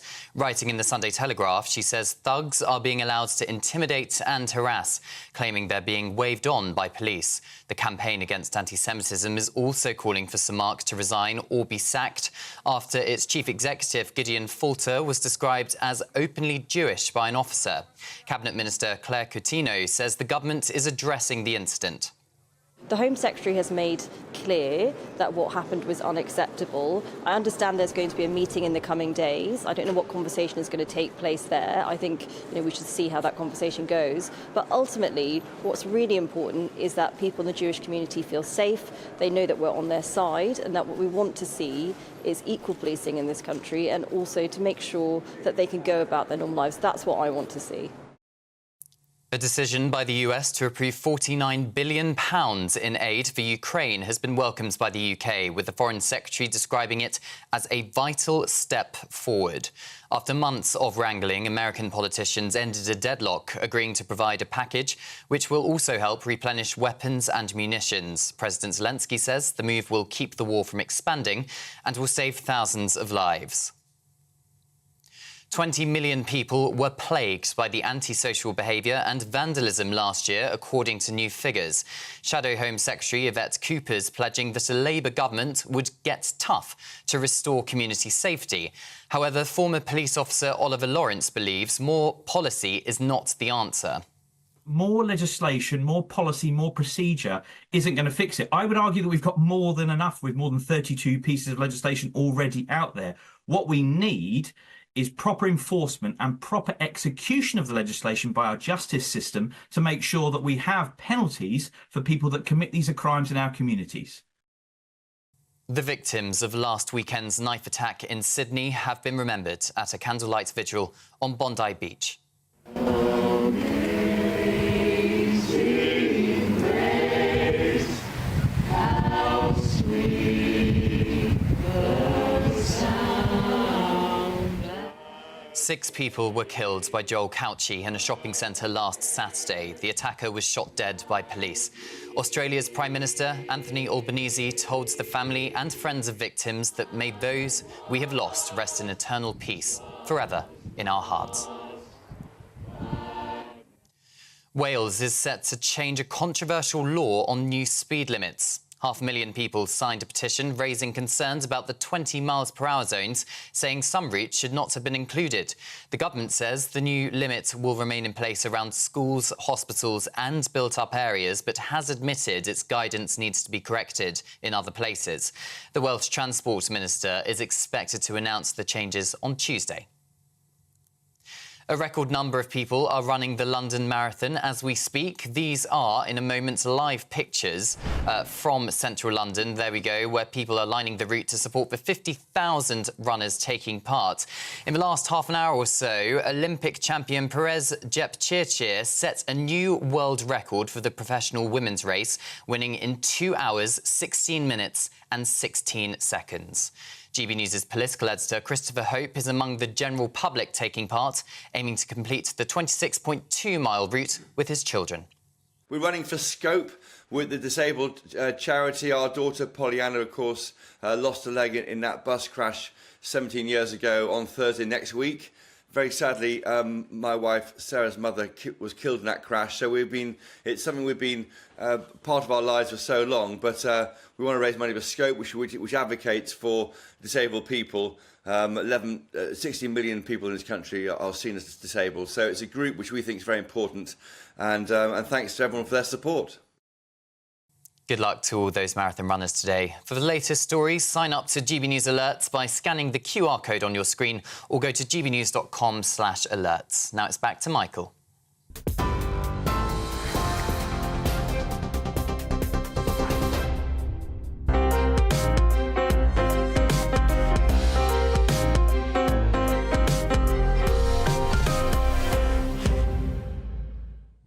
Thank you very much, Cameron Walker. There was uproar in Athens when it was revealed that those with money may visit the Acropolis when no other tourist is admitted for €5,000 for a group of 5. The aim is to raise money, but some see the arrangement as elitist and unfair. The Acropolis is far from being in the vanguard. You can make an exclusive visit to St Mark's and the Doge's Palace in Venice for over £300. You can enjoy the Vatican's Sistine Chapel, crowd-free, for £446. You can have Karnak Temple on the Nile to yourself for £410 and a dinner at the Luxor Temple for just over £1,500. Should we be able to buy such private access? Is it the same as asking, should we be able to buy private healthcare or education? To discuss this ethical conundrum, I'm joined by the public affairs consultant and former Labour aide, Stella Sansikidou. Welcome, Stella. Lovely to see you. Hello. Well, what is your reaction to this? You're Greek, aren't you? I am, yes, born and raised. And from Athens, by any chance? I'm from Thessaloniki, actually. Lovely Thessaloniki. Now, the Acropolis thing, we've just used it as an illustration. There is a point of principle here. Should people be able to buy private access? So I generally think that for most things, the problem with buying private access to public goods, public services, is that you have a situation where rich people don't feel like they're invested in these public services because they feel like they can get better treatment with their money, so they don't use their social clout and their economic capital to make services better for everyone. Now, when it comes to the Acropolis, though, and these £5,000 access, this is only the latest in a very long chain of events in Greece where we've seen a lot of things that used to be free now no longer are, or things are just more expensive. One example that I like to give is water. In Greece, by law, bottled water, a small bottle of water has to cost 50p. But then you go to, but since airports have been bought by a German company called Fraport, they've started selling Evian or other foreign brands for something like €5. And they hide the Greek bottles of water so that the tourists don't know that they can buy really cheap water, and they only sell and they only have at the front, the very expensive water, which is something that's extremely anti-Greek, and Greek people hate that kind of thing. Let's move it from the Greek example to the generalisation. Can we really stop people in the end using their money to buy whatever they want? I mean, let's address public health and public education. Public health and public education. Sorry, I mean private health and private education. Private. We can't stop them, but we can definitely make an argument for why this is bad for everyone. So take public schools, for example. Take state schools, for example. A middle-class parent or an upper-middle-class parent who has the money and the social capital and knows how to work the system, who has the ability to send their kids to a private school, is not going to be invested in their state school, in their local school, being good. Now, at the same time, if they were able to take their kids to that school and they improved that school, that would mean that parents who do not know how to ask for better schools would also benefit from that school. The same goes for the NHS. If rich people keep on accessing private healthcare, how can they know what's going on at the NHS waiting list? How can they vote for politicians who are going to effectively tackle the NHS waiting lists if they themselves don't suffer from them? So what's your solution to that? Would you oblige people to go through the NHS, the public health system, so that they can appreciate how bad it is? No, I wouldn't do that, because we live in a democracy, so people should still be allowed to have the choices, but I think we should not make concessions, we should not make it easier for them, and we should find other ways, through taxation, for example, to make sure that one way or another they feel invested into public services. Because what the pandemic has showed us, what COVID showed us, is that it doesn't matter how rich you are and how healthy you can be. If other people are not healthy, then eventually this will get to you as well. We've been joined by Ryan Mark Parsons. I think you may be panting. You are on The Apprentice, of course. Tell us your view as to whether people should be allowed to buy private space, private health, private education. Well, I think it's very simple. In terms of offering these amazing historical attractions, the opportunity for people to have private tours, for example, at the Acropolis, which you can pay for £4,300, and you can actually have a private tour of these amazing sites. St Mark's Basilica, you can go to the Sistine Chapel, you pay a premium. Even the British Museum, which sees about 6 million people every year go there. And I think having the option to pay a premium and enjoy it more, but also fund these amazing sites, I think is great. And I think people should have the prerogative to do that, and absolutely, and they do. And I was looking at some stats earlier. The World Tourism Organization found that 40% more revenue is received by these venues through these private tours. So you're getting the money and then directly investing it into the preservation, the maintenance, the management of these sites, which are extremely delicate, obviously. And if we're able to diversify the funding options for these sites, maybe the Acropolis or maybe St Mark's Basilica, then I think that's a great thing. Why be relying? There shouldn't be a dependence on government funds if we have the option to receive more money from private tours from wealthier tourists that are able to afford it. And that's my case. And let's broaden it out from there to think about things like private education and private health. You heard Stella making the point. Yes. That people who don't experience the NHS or don't experience the bog standard comprehensive school become indifferent to the standards that are being applied to those who cannot afford to go to higher echelons. Well, if parents have the money to send their children to private school, or if you as an individual have access to funds to afford private healthcare, I think that's totally fine. I don't think there's any issue in that. It's just, I think it sounds quite simplified, but I think, and quite minimised, but I think that is life, and that is just the way it is. I mean, some people have more money than others. End of story. Why are we overcomplicating it? Yes, it may in a way be the end of the story. I mean, and that's more or less, I think, why I raised the topic today. But do you think Stella is right that people who don't experience what the what the generality, the majority of people experience, if they don't experience those things, they become indifferent to what that generality is experiencing? Well, I think that's I don't agree with that at all. I think that's a wrong perception. I went to a private school and I have experienced the generality of life. I know what happens in life. I think to suggest that someone like me, who went to a private school, benefited from private education, would somehow be completely shut off from what other people experience. Like, I don't know, even I've got private healthcare, but I understand, and I have used the NHS, so I know there are waiting lists. I know that it's hard to get an appointment. I know that it's hard to see your GP. So I think having access to that doesn't necessarily mean that you are completely oblivious to the hardships that a lot of people, the majority of the people in this country face. And that's what I would say to that, quite simply. Stella, you think there's a kind of moral hazard to being a billionaire, don't you? I mean, it's not only that you worry about the generality of people, which you do, but you even worry about the kind of mental health, the kind of welfare of the billionaire. Yes, I think that is very bad for people's soul and for them as human beings to be extremely rich, because it disconnects you completely from the rest of humanity. And my worry, the more income inequality continues to grow, is that you have people who literally are completely disconnected from the rest of the world. So for a lot of people, it doesn't even touch them what goes on in these tours or in these private jets. It's interesting that many billionaires have become great philanthropists, don't they? Yes, and I think it is great that they are philanthropists, and I think that it's very important that rich people are as philanthropic as they can be.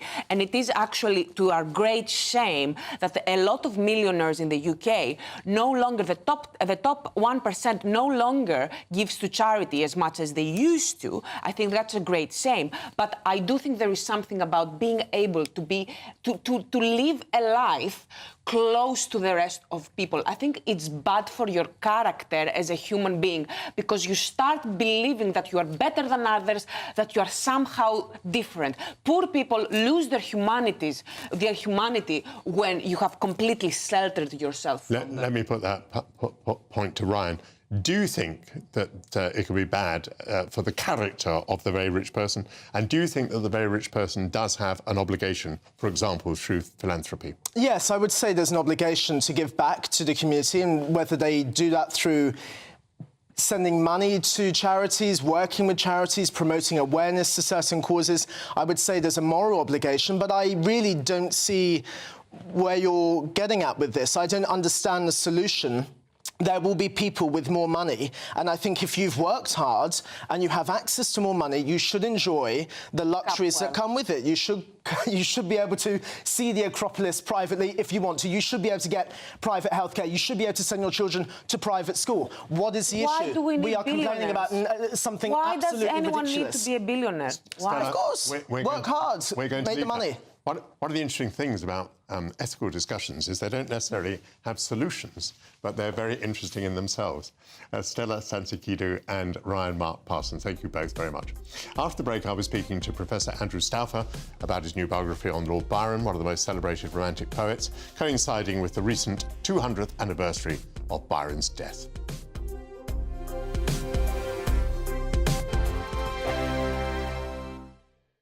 This is GB News, Britain's news channel. In every corner of the world, people celebrate English tradition and values as members of the Royal Society of St George. Yet here in England, branches are closing as membership dwindles. I feel that in this country, St George is all but dead and buried. Until recently, Stephen Warden from Wigston was president of the Leicestershire branch. Despite spending £1,500 of his own money advertising, he couldn't find enough members to keep it running. I did everything humanly possible to get new members into the branch from the local environment, but they were just not interested in joining. He thinks changing demographics and declining interest in the society's values contributed to disappearing membership. But he also blames political leadership at national and local levels. Stephen claims his proposal for a St George's Day parade was repeatedly rejected by Leicester City Council over 10 years. A celebration is planned for St George's Day, but like most cities and towns, no parade will pass through the streets. A Leicester City Council spokesperson said, Leicester's annual celebrations of St George's Day have been organised and funded by the City Council for many decades, and they remain an important part of the city's festival calendar. Some in Leicester say they would like to see more done to celebrate England's patron saint. I think it's a sign of patriotism. I think it helps the country. We celebrate a lot of religious festivals here. People forget, I think, what is important to England. Maybe it's been sort of jumped onto with the wrong crowd, but I think nowadays it's just completely different. Back in Wigston, St George's Cross flies above Stephen's home. It makes me feel good because I know at least I've not forgotten St George if everybody else has. I'm Christopher Hope. And I'm Gloria Di Piero, bringing you PMQs Live here on GB News. Whenever Parliament is in session on a Wednesday at midday, we'll bring you live coverage of Prime Minister's questions. We'll be asking our viewers and listeners to submit the questions that they would like to put to the Prime Minister, and we'll put that to our panel of top politicians in our Westminster studio. That's PMQs Live here on GB News, Britain's election channel. In the GB newsroom, we bring you the news as it happens. With our team of dedicated journalists across the UK, GB News brings you accurate reporting of the day's topical agenda. When the news breaks, wherever and whenever it's happening, we'll be there. This is GB News, the People's Channel, Britain's news channel. I'm Isabel Webster. Thanks for joining us on GB News, Britain's news channel.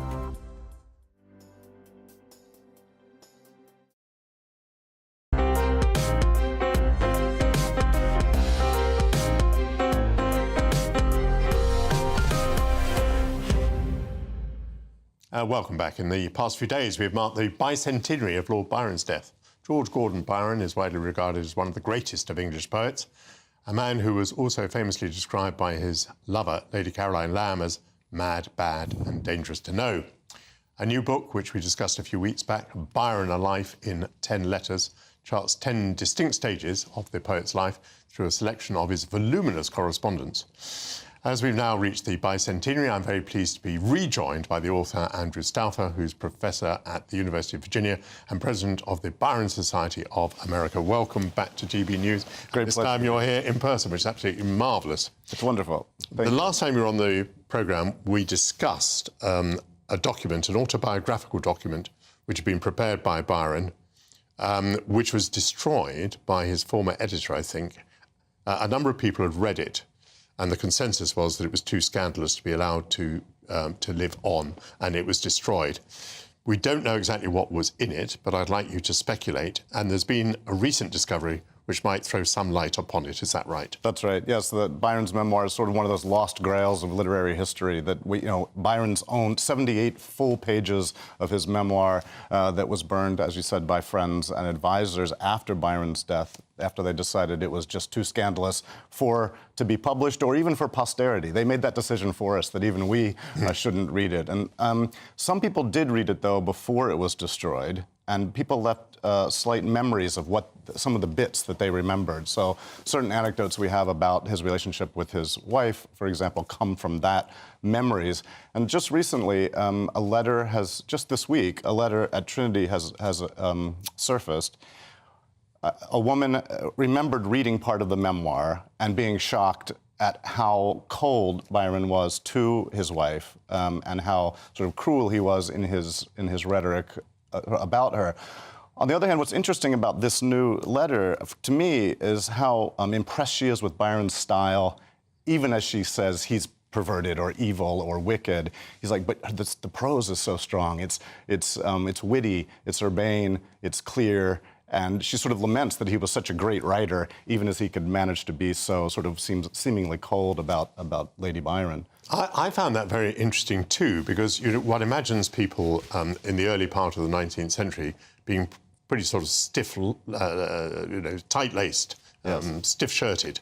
And yet here is this woman who might have been deeply shocked by what she read, and actually she does say she's very shocked by what she read, but nonetheless, she's making allowances for Byron. And wasn't this the story of his life? Yes. Despite so much scandal, his funeral was attended by thousands, was it not? That's right, yeah. He was a divisive figure almost from the beginning for both the details of his personal life, which he lived very much out loud in public after a certain point, and for the poetry, which was deemed blasphemous or scandalous or politically on the wrong side or too scabrous to be published. So, and yet, he was a figure that compelled public attention the way celebrities do now. And a lot of that has to do with the strength of the writing. That he said, I twine my hopes of being remembered in my line with my land's language. And that's worth lingering on, because when he says my line, he means the line of Byron, the aristocratic line that he's part of. But he means the line of poetry, the line of writing, and the language, really, that's where he's going to be remembered, as the way he used the English language in all of its complicated resources, really exposing those and using them creatively. So even as that woman and others were disapproving of the content, they couldn't help but part of them being swept away by the power of the verse. Although it's very shocking that he was very mean to his wife and I think his mother-in-law in this memoir, I venture to suggest that that's not what made the others burn it. What do you think?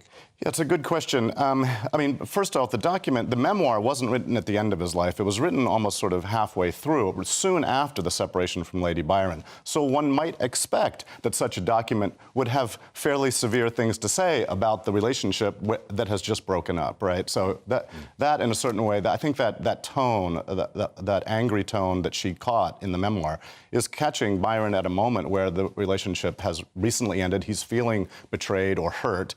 Whether he deserves to feel that way or not, he felt that Lady Byron had sort of treated him badly, and her family had treated him badly, and so the memoir reflected that, and that's what the reader saw. It's difficult to know what the scale of things was at the beginning of the 19th century. I mean, was being mean to your wife regarded as more shocking than sleeping with your half-sister? Well, yeah. Or indeed sleeping with men. That's right, and I don't know how much... He says, when he described the memoir, Byron did, that it only treated his loves in a general way, that it wasn't a tell-all. Right. But nevertheless, Byron loves, and as the reader, that letter that just was discovered, as she says, Byron seems to love to present himself as wicked, to even confess things that he might not have done, or to exaggerate the degree that he had done wicked things. And so I bet the memoir did have some pretty, fiery hot passages, but it seems to us, of course, an overreaction. That couldn't they have just put it in a bank vault for 100 years and let us read it now? But we do have. This is sort of the part of the reason that the biography. I'll hold it up. Please do. It's a lovely book. They did a nice. Cambridge University Press did a wonderful job with the production, but. We have his letters. About 3,000 letters survive, and in those you get that same racy, witty, urbane, varied discourse that probably was in the memoir as well. We've talked about Trinity College, Cambridge, and there's a letter written when he's at Trinity College. That's right. Do you want to put your thumb into your book and give us a moment? Why not? I'll read a bit of the first letter of the book, dated from Trinity College, Cambridge, October 26th, 1807. This is written to his friend Elizabeth Pigott, who was a neighbor and a friend of his back in Southwell. And here's the beginning of that. My dear Elizabeth, fatigued with sitting up till 4 in the morning for these last 2 days at hazard, I take up my pen to inquire how your Highness and the rest of my female acquaintance at the seat of Archiepiscopal Grandeur, Southwell, go on. I know I deserve a scolding for my negligence in not writing more frequently, but racing up and down the country for these last 3 months, how was it possible to fulfill the duties of a correspondent? Fixed at last for 6 weeks, I write, as thin as ever, not having gained an ounce since my reduction, and rather in better humor, for after all, Southwell was a detestable residence. Thank St. Dominic, I have done with it. I have been twice within 8 miles of it, but cannot prevail upon myself to suffocate in its heavy atmosphere. This place is wretched enough, a villainous chaos of dice and drunkenness, nothing but hazard and burgundy, hunting, mathematics, and Newmarket, riot, and racing, yet it is a paradise compared with the eternal dullness of Southwell. Oh, the misery of doing nothing but make love, enemies, and verses. And just one more paragraph. I've got a new friend here, the finest in the world, a tame bear. When I brought him here, they asked me what I meant to do with him, and my reply was he should sit for a fellowship. This answer delighted them not. We have eternal parties here, and this evening a large assortment of jockeys, gamblers, boxers, authors, parsons, and poets sup with me, a precious mixture, but they go on well together, and for me, I am a spice of everything. We were discussing last week on this programme the sad death of letter writing. Yes. And that really proves the point. Can you imagine receiving such a magnificent letter today? Yes. Is Byron today remembered for his scandalous private life or for his poetry? I think the answer is probably more for his private life. Should he be remembered more for his poetry? It's changed in a generation or two. I would say probably a couple generations ago, he was remembered for certain set pieces. Will Go No More A-Roving, She Walks in Beauty, Maid of Athens, certain pieces that were anthologized, memorized in schools, and recited. The Syrian came down like a wolf on the fold. These are all poems that were known and remembered, but they represent a small fraction of his total poetic achievement. It's been hard, I think, for people to keep Byron in view as a poet, because he tends to work in long formats, epic poems like Don Juan or Childe Harold's Pilgrimage, or long plays or narrative tales that we just don't consume as much anymore as readers of poetry. We tend to prefer the lyric as short bits. And then, of course, his personal life is so interesting and crammed with incident and locations and characters. It's like a miniseries in its own right that that people get really into that. And I'm hoping that the life will be a kind of gateway drug to the poetry, that if people haven't read much of the poetry, they'll become so fascinated with this annoying, brilliant young man who died at the age of 36, that they'll want to read some of the verse and get more into that. Would you just restate the name of your book, please? Byron, A Life in 10 Letters. Marvellous, by Andrew Stauffer. And thank you very much for being with us. In a few minutes, we'll be exploring an upcoming art auction taking place in Berkshire. I'll be talking to Princess Dora Loewenstein about her late ex-husband's colourful life and eclectic collection.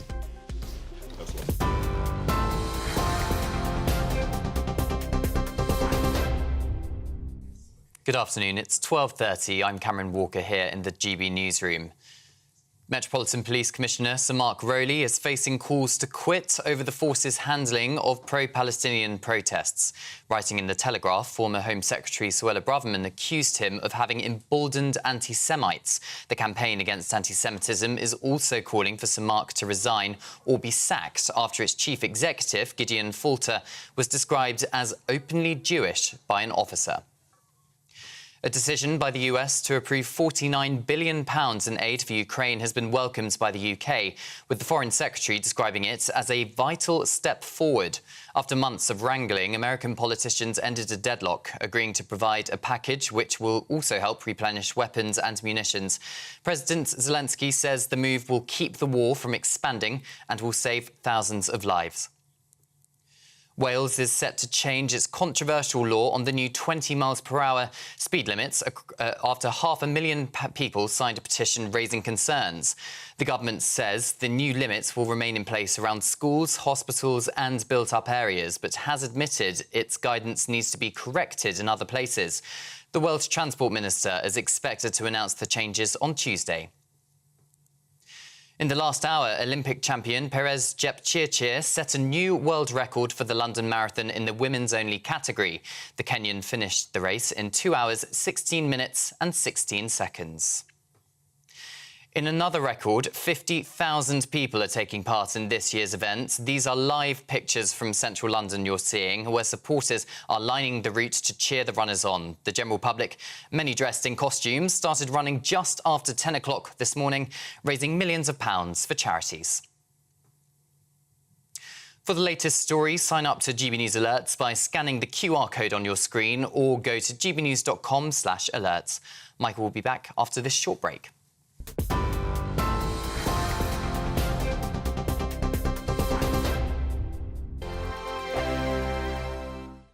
Nana Queer, weekends from 3 p.m. J.K. Rowling has accused politicians of snuggling up to trans campaigners. The Harry Potter author has called for an investigation into why political parties are embracing the language of pro-trans groups. So is it time to ditch campaign groups such as those?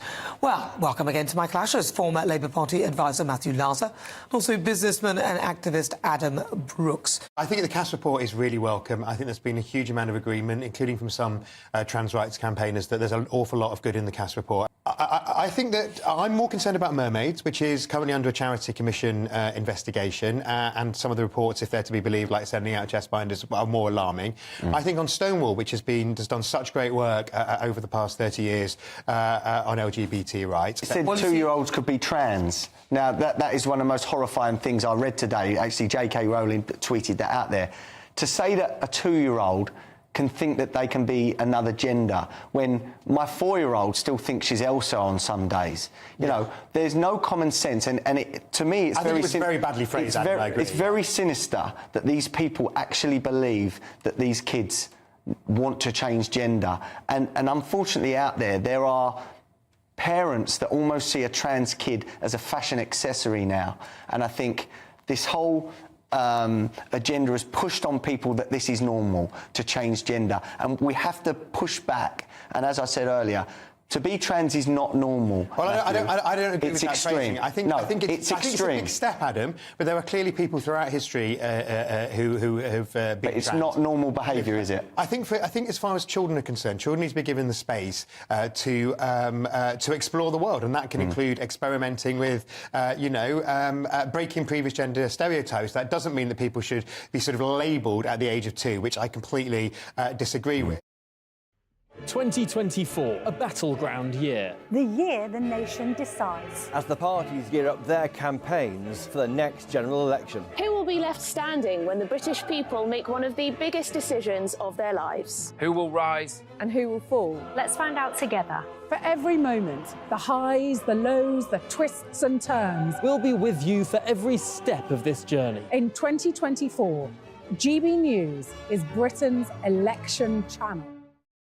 We're GB News, and we come from a proud tradition of British journalism. That's why I'm so excited to be here. It's something so new. The first news channel to be launched in Britain in over 30 years. Launched to represent the views of the British people. To go where other broadcasters refuse to go. How did you find out about the story in the first place? Launched with one aim. To be the fearless champion of Britain. It's an absolutely fantastic atmosphere here. This is GB News. The People's Channel. GB News, Britain's news channel.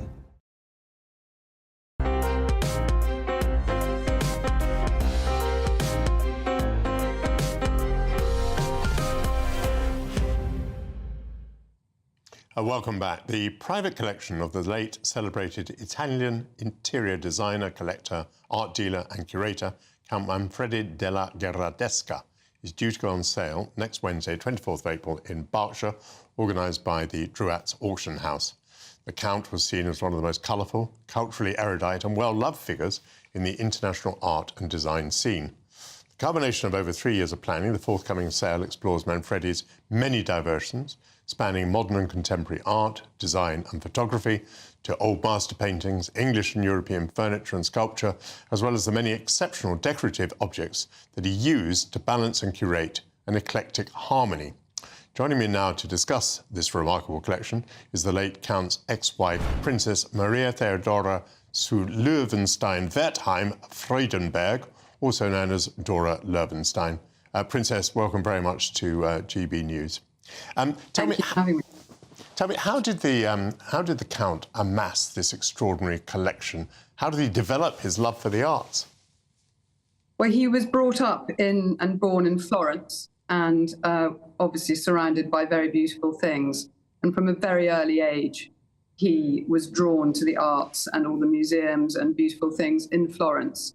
So I think from the age of about 6, he started his love for all of the things that he carried on liking all of his life, and started collecting from then on.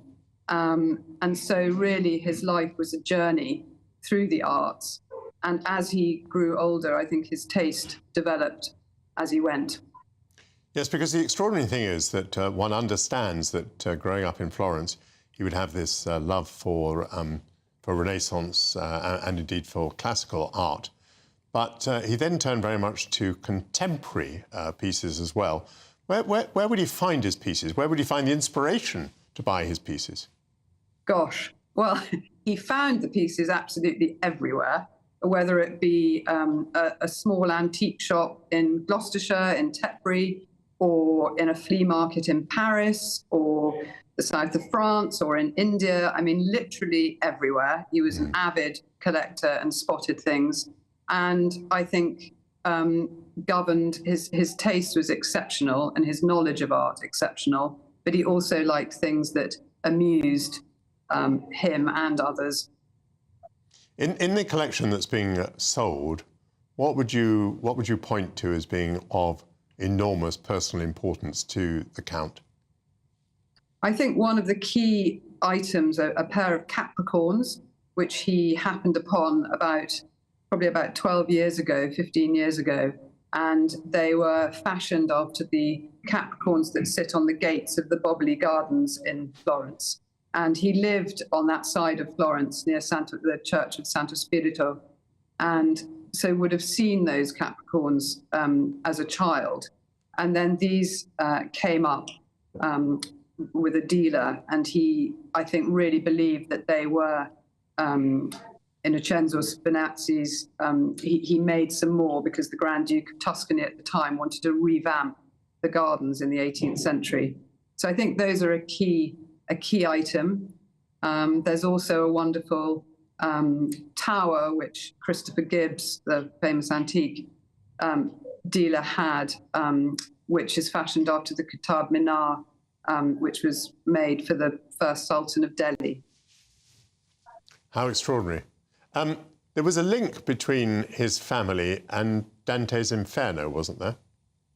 Indeed, I'm afraid that they nestled in the Inferno. Ugolino della Gherardesca was caught up in great political wranglings back in the day. I think it's sort of, my history's not fabulous, but I think in the 12th century or something, between the Guelphs and the Ghibellines.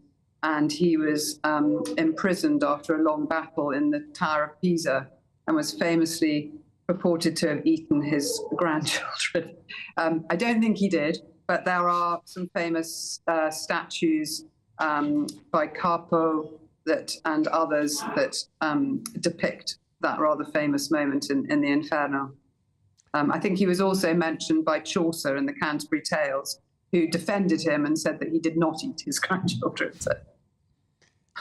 The Count was greatly admired. I mean, everyone pays tribute to his extraordinary taste and his knowledge, his absolutely encyclopedic knowledge of art.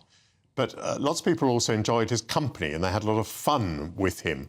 Would you like to give us a little bit of an insight into his life, indeed your life together, and the legendary parties that you were involved in?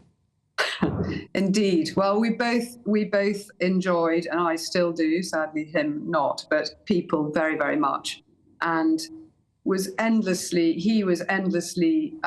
curious about life, about people. He loved sharing his knowledge of art with them, and, you know, in our various homes, which were usually stuffed full of his things, it was part of our entertaining was to share those things.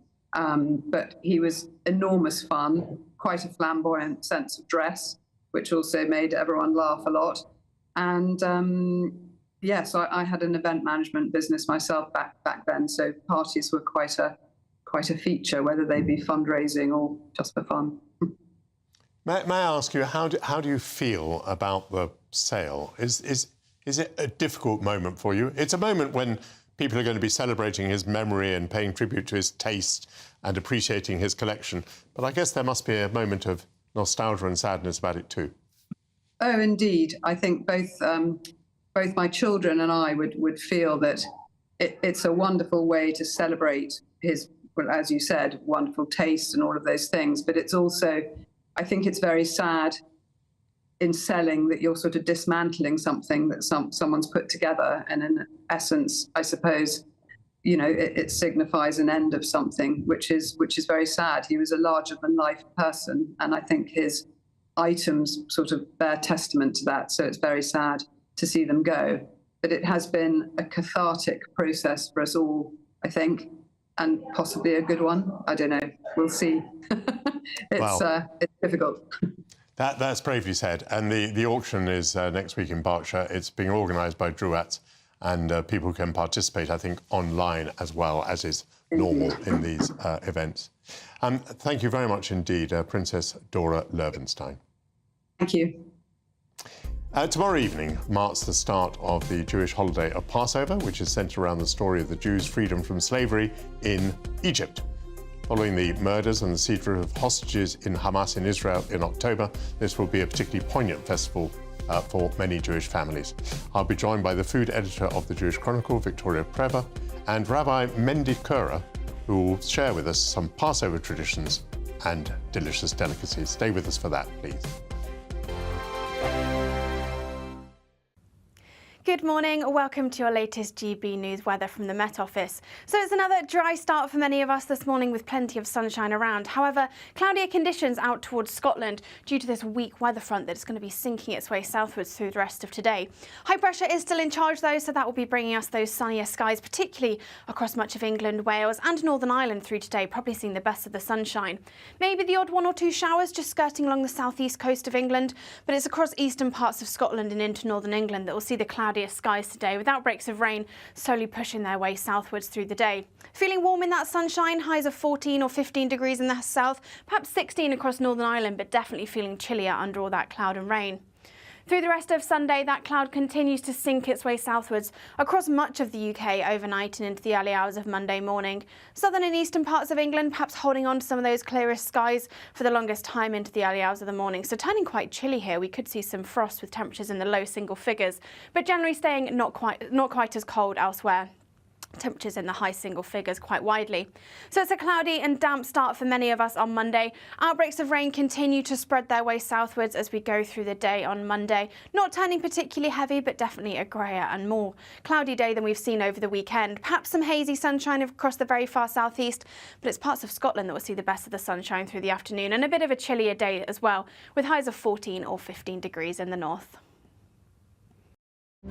GB News is the home of free speech. We were created to champion it, and we deliver it day in, day out. Free speech allows us all to explore and debate openly the issues most important to us, our families, and of course, the British people. Having challenging conversations to enlighten each other. Which is why we hear all sides of the argument.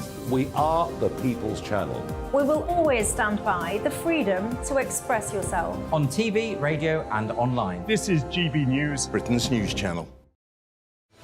I'm Patrick Christie's. Every weeknight from 9, I bring you 2 hours of unmissable, explosive debate and headline-grabbing interviews. What impact has that had? We got death threats and the bomb threat and so on. Our job is to do what's in the best interest of our country. You made my argument for me. My guests and I tackle the issues that really matter, with a sharp take on every story. I'm hearing it up and down the country. That was a beginning, not an end. Patrick Christie's tonight from 9 p.m. only on GB News, Britain's news channel.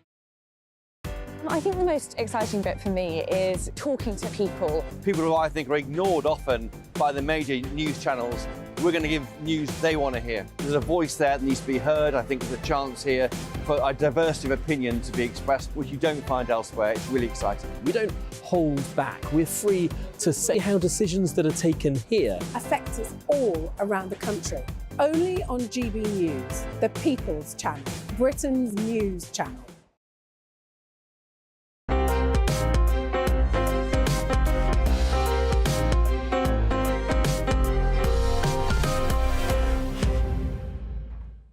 Welcome back. Jewish families worldwide are preparing for the major holiday of Passover, which starts tomorrow night for 8 days of festivities. Celebrated by Jews since about 1300 BC, Passover, also known as Pesach, is a festival that commemorates the emancipation of the Jewish people from Egyptian slavery. There are many food traditions observed over the 8 days. My guests are the food editor of the Jewish Chronicle, Victoria Preva, and Rabbi Mendy Kora. Rabbi? Very good to see you. Let's start with you, if we may. Tell us about the importance. We've heard the brief history. So this is the moment when the Jews, after what, a very long period of enslavement in Egypt, managed to escape. It's more than, Michael, thank you. It's much more than just managing to escape. It's the beginning of nationhood. Yes. And it's that beginning of time from then of having a Jewish identity. And that continues throughout all the generations, having this family festival that people sit together, have the various ingredients that we eat, retell the story, and remembering that story and how it makes us how we are till today. Right. So it's obviously a time of celebration. And yet I'm also aware from reading some background on this that there are still important prohibitions. There are things that mustn't be eaten. There's food that needs to be simplified. There's a cleansing process that needs to be gone through. Tell me, how does that relate to celebration? So with every celebration, we're always going to have things that we're going to put aside in order to allow that celebration to happen properly. So imagine a family that wants to spend a Sunday afternoon together. Put your phones away in order to allow that space to happen. And that would be the same over here, is we're focusing on putting away food that has been allowed to rise. So therefore, any grain that has got wheat or other types of grain which we mix water into it, we make a point to clean that out from our home. And what that represents Kabbalistically is a concept of humility, a flat matzah, which I can show you over here. Now, first of all, introduce this box to us. Why has this arrived in a cardboard box? So we're labelled Passover. Yes, indeed. Surprise, surprise. So what we have over here is for the Chabad community in Islington and throughout the country, we specifically try to make a point to make Judaism accessible and available for anyone that wishes to celebrate. There are going to be some people that can join a community or a family, and there's some that are isolated and at home. So what we've designed over here is a go-to box where we could take out all the different items. We have the matzah, we have the wine, we have the various ceremonial items that we eat as well, and the book as well in there. And each one of these items people would then be able to use in their home. For us, we're organising a big, large communal Seder. We're having record numbers of people, over 150 people coming to our communal Seder. Yet at the same time as well, making this available for people to have in their home. Now, Victoria, here is a sort of map in this kit that the rabbi has brought in, and this obviously relates to what you have here. It's the same. So tell us about this, what I would call plate, but obviously will have a special name. Tell us about that. Right, so during the evening that we're celebrating, it's called a Seder, which literally means order. And we run through the story of the Israelites departing from Egypt, and the various items on here help us remember what happened. Right, tell us about the various items. So we have, I'll start with, the egg, which represents, it reflects back to the offerings made at the altar, but also the roundness, the circle of life. The maror is the bitter... Just lift those out, would you, so we can see what... So the egg, which I have hard-boiled and roasted. Yes. We won't eat it, but it's a symbol, symbolic, absolutely. We have some horseradish, maror, which represents, when we eat it, it's part of our service, it's the bitter flavour, the bitter taste in the mouths of the Israelites. I don't know if you'd like to have a little taste of the maror. Let me experience some bitterness. Yes, so how about just try a little piece? And it's very strong. It's very I rather like that, though. And there's something that reminds you of the mortar that was used for the building of the pyramids, for which Jewish slaves were used. Right, so that is the haroset. And that's something we eat only at Passover, although I will continue eating it throughout the festival because I absolutely love it. So it's part of our ceremony. It's made from apples and nuts. Let's be trying this. This would be lovely. Absolutely. So I've brought you today 3 different versions because Jewish people have, obviously the diaspora went to live all over the world and our food traditions reflect where we were. So we've adopted local food traditions. So Ashkenazi Jews, predominantly in Eastern Europe, would have made their haroset from apples and nuts. How are we going to give this to you? I could take it on a little napkin, perhaps. Let's dip the matzah in it. Yeah. Absolutely. So what we have over here is a matzah that's hand-baked. Yeah. It's made in a factory in Ukraine. And actually still open. And yes, we could try the different... Which one would you like to try? Well, let's start with the Ashkenazi, which is the one I grew up with. Right, very good. Thank you very much. This is made only from flour and water, isn't it? The matzah is, yes. It's not allowed to rise. And the whole point is we're not allowed to eat anything leavened. And the matzah has to be made within 18 minutes from start to finish to avoid the fermentation process happening. It's also strict. What have you put on there now? So this is a Sephardi-style haroset, which I've made from... I might say these are delicious. Is one allowed to say they're delicious? Absolutely. Thank you. So that's with dates and apricots and toasted nuts, some red wine. There's red Kiddush wine in both of these. I can't think what else I've put in that one, but you get there. So I've cooked that one a little, so that one was raw. I think that's more exciting. Let me rush on, if I may. Yep. So the far side there, what's on that wooden board? So, we discussed this just now. So, in order to make the matzah more palatable, we got very creative, not just me, plenty of other Jewish food writers, and we've added things to it. So this has got caramel, chocolate, fruits and nuts. We call it matzah brittle, matzah crack. All of this allowed, is it? Yes. Yeah? Yes, well, it depends, actually. There's... May I have one?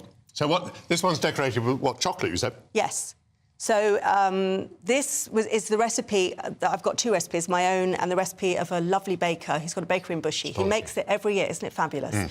and he sells out. And there's not enough. He doesn't want to make too much. It's messy.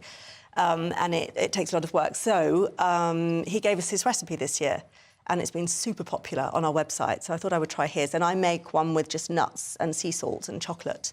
Well, they're all absolutely fabulous. Thank you very much. So Passover begins on which night?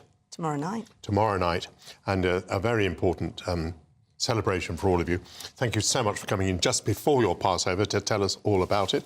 That's Victoria Preva and Rabbi Mendy Cora. Indeed, thanks to all my guests. As you saw, many of them came into the studio again on a Sunday, which I'm always very grateful to. And I'm very grateful to all of you at home for watching the programme. I will be back next week. Until then, I'm certainly going to miss you. If you are celebrating Passover, have a very happy and holy celebration. So.